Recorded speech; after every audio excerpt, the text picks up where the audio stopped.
días. Vamos a conversar en el día de hoy sobre los razones o índices financieros. Este tema vamos a estar hablando básicamente de los índices financieros ya conocidos por muchos de ustedes, por la misma profesión y experiencia laboral que pudiesen tener. Y además le quisiera agregar el índice o aquel índice que está en todos los libros, pero que pocos los aplican y que muchos no lo conocen a pesar de que no es nada nuevo, que es el índice Z o Z Score, que es un índice que ya lo vamos a ver en detalle, que es bastante interesante desde el punto de vista del análisis y planificación financiera de cara al futuro. Hablamos entonces de algunos de los índices financieros. Bueno, vamos a regresar un momentico. Entonces, ¿qué son los índices financieros? Ya, repito, para muchos de ustedes es muy, es muy conocido este tema. Básicamente son indicadores que permiten determinar la situación financiera de una empresa o de un sector específico de ella mediante la interpretación, información cuantitativa y cualitativa disponible. Sí, es bien cierto que estos índices son interesantes, pero son meramente descriptivos. Su base de cálculo, su loja de cálculo, básicamente es la información histórica. Es decir, hasta ayer, cómo fueron mis números, por lo tanto, con esos números que vimos históricos hasta el día de ayer, el mes pasado, lo que fuese, puedo entonces diagnosticar, ¿tá?, cómo pudiese estar la situación financiera de una empresa en un momento determinado. Como yo los he llamado siempre, son índices descriptivos. Hay índices descriptivos y hay índices predictivos. Y esos índices predictivos sí son aquellos que podemos proyectar las cifras en el tiempo en base obviamente, a la información financiera histórica, pero que nos permite o nos da un paso más allá de predecir o tratar de predecir el futuro inmediato a nivel financiero de la organización que se esté analizando. ¿Cuáles son algunos de estos índices? Repito, estos son los históricos o los descriptivos, ¿no? Como les he comentado, palabras más o palabras menos, ya ustedes lo habrán manejado en sus distintas carreras. En primera instancia está el famoso índice de solvencia, que su fórmula de cálculo básicamente es el activo circulante sobre el pasivo circulante o sobre el pasivo a corto plazo. El mismo me dice, o el concepto del mismo, es que permite conocer la capacidad de pago que tiene la empresa para afrontar sus pasivos a corto plazo. Y algún tipo de interpretación por cada bolívar, dólar o la moneda que se esté manejando de pasivo a corto plazo, la empresa dispone de tantos bolívares o dólares o la moneda que se esté manejando de activo circulante para cubrir las obligaciones. Luego vemos el índice de liquidez o prueba del ácido. Ese índice de liquidez o prueba del ácido, básicamente la fórmula es el activo circulante o el activo a corto plazo menos el inventario sobre el pasivo a corto plazo o pasivo circulante. Que me mide este índice permite conocer la capacidad de la empresa de recuperar prontamente su efectivo para cubrir sus pasivos.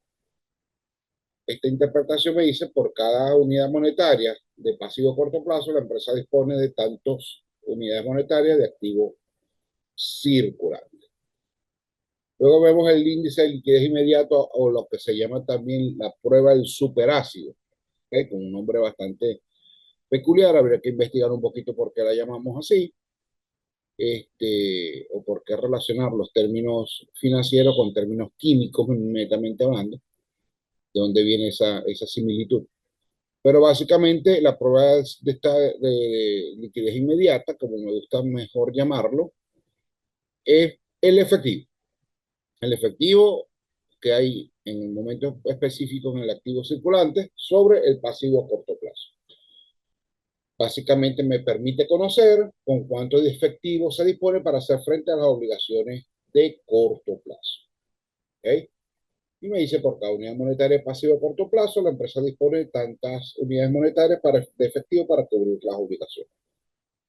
Luego tenemos uno que es muy conocido y muy usado muchas veces, que es el capital de trabajo o capital de trabajo neto, que básicamente es el activo circulante, y fíjense que aquí es una resta.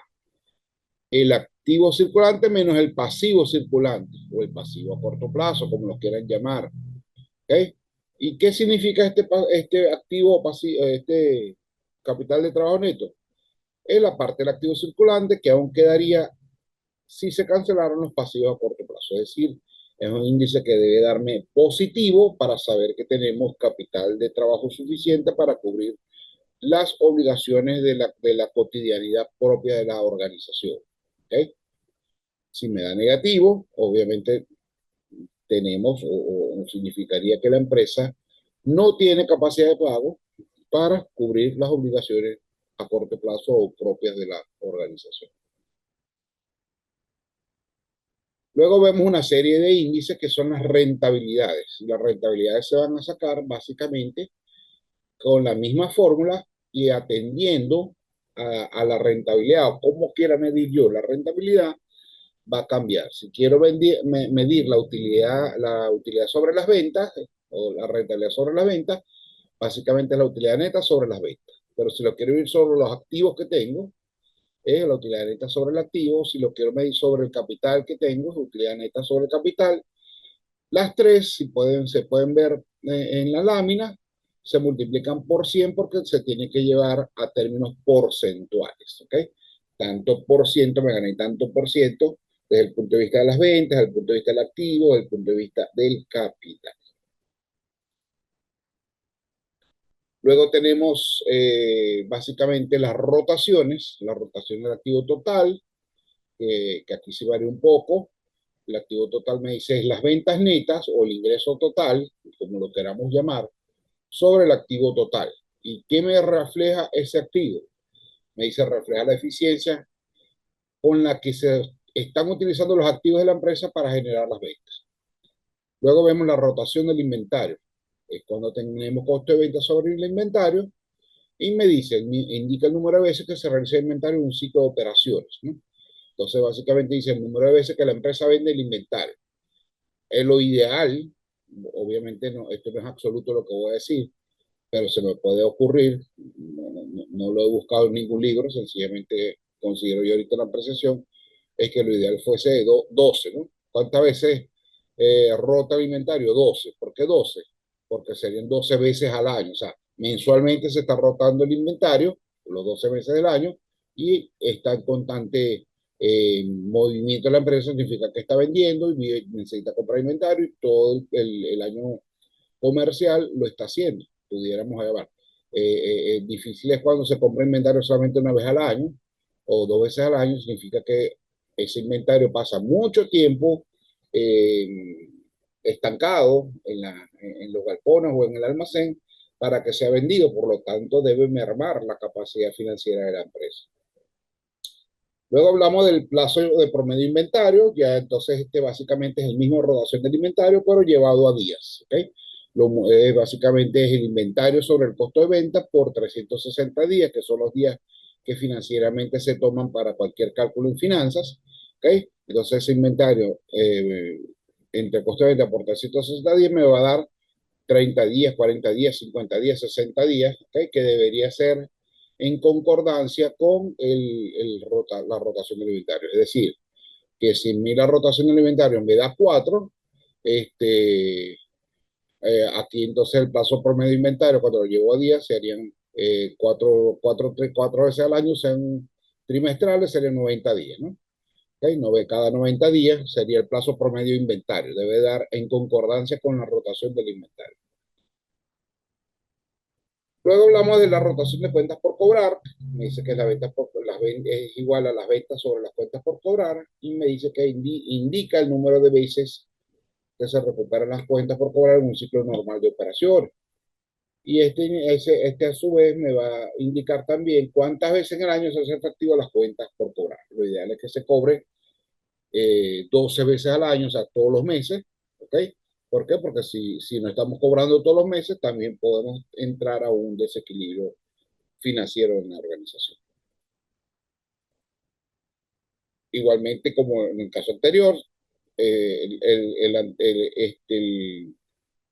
la rotación de cuentas por cobrar me da el número de veces y aquí me va a dar el número de días y debe haber una concordancia entre el número de veces y el número de días, el mismo caso que les expliqué sobre el inventario. Y este por pagar también es interesantísimo porque el deber ser, la lógica financiera, dice que primero tenemos que cobrar para después pagar. Entonces, pudiésemos estar en una empresa en donde primero paga y después cobra. Y obviamente esta situación también puede caerle o traerles una situación complicada financiera y de liquidez a la organización. Luego hablamos entonces un poco de lo que es el capital ajeno, el endeudamiento y el capital propio. ¿Okay?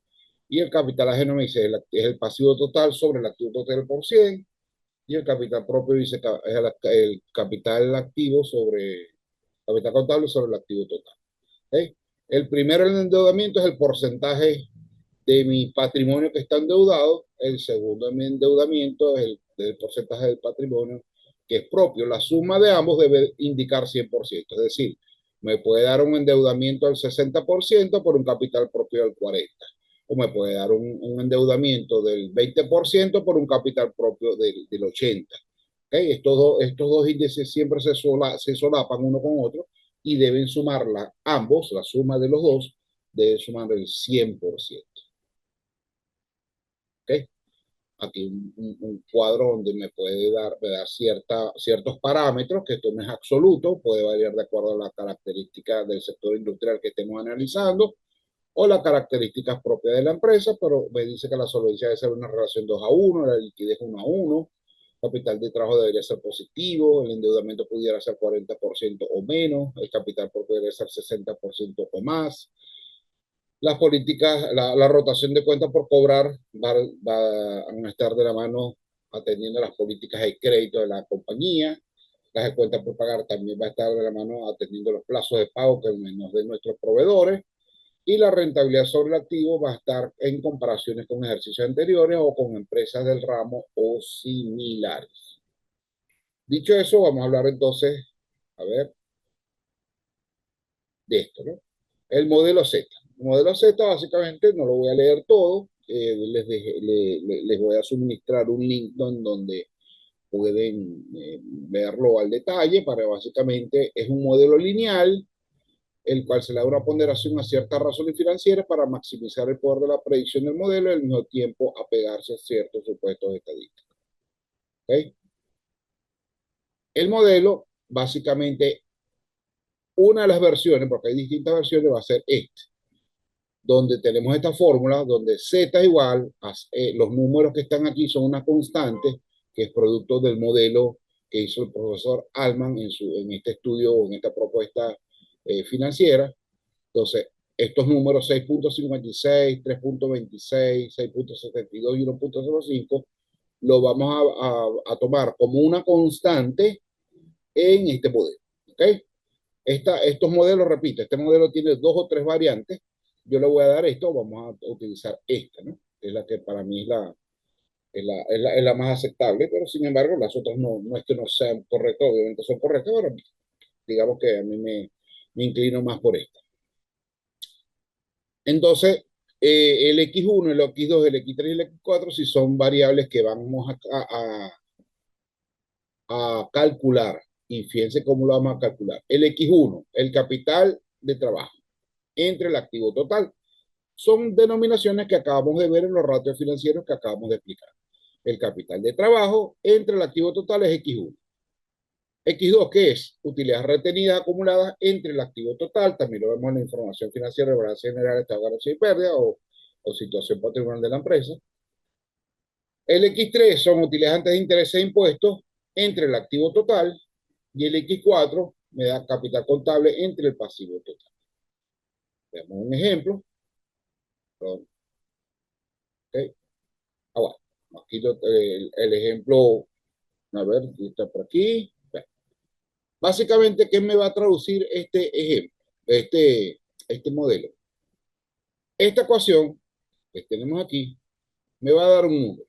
Obviamente, ese número, si me da 1,1 o menor, la posibilidad de quiebra de esa empresa es bastante alta.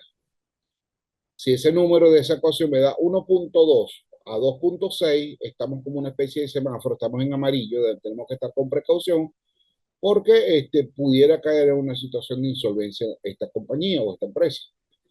Y si me da de 2,7 o más de 2,7, la empresa está en una baja probabilidad de quiebra, lo que se llama una zona segura. ¿Okay?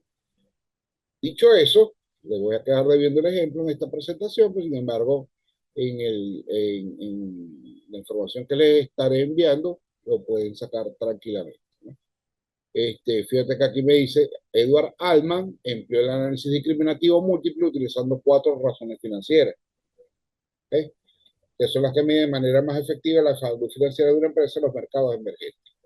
Esta técnica estadística fue aplicada para la evaluación de los índices que diferencian o distinguen las empresas en quiebra y las empresas que tienen salud financiera.